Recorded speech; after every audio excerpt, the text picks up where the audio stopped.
ஆதம் அலைஹிஸ்ஸலாம் அவர்களுக்கு உயிர் கொடுத்த பின் அல்லாஹ் மலக்குகளையும் ஜின்களையும் அழைத்து ஆதமிற்கு சஜிதா செய்யுங்கள் என்று கட்டளையிட்டான்.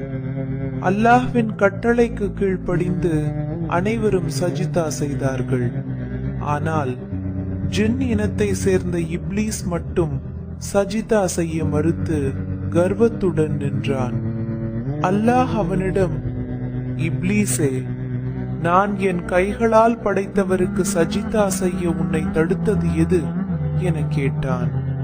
அதற்கு இப்லீஸ் கர்வத்துடன், யா அல்லாஹ், நான் அவரை விட சிறந்தவன். என்னை நீ நெருப்பால் படைத்தாய், அவரை மண்ணால் படைத்தாய். நெருப்பு உயர்ந்தது, மண் தாழ்ந்தது என்று வாதிட்டான். அல்லாஹ்வின் கட்டளையை விட தனது கர்வமே பெரிதென நினைத்த அவன் காஃபிராக போனான்.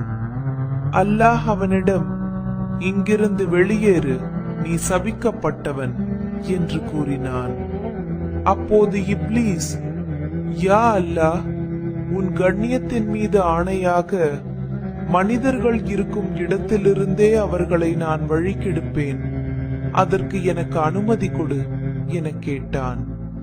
அல்லாஹ் அவனுக்கு மறுமை நாள் வரை அவகாசம் அளித்தான்.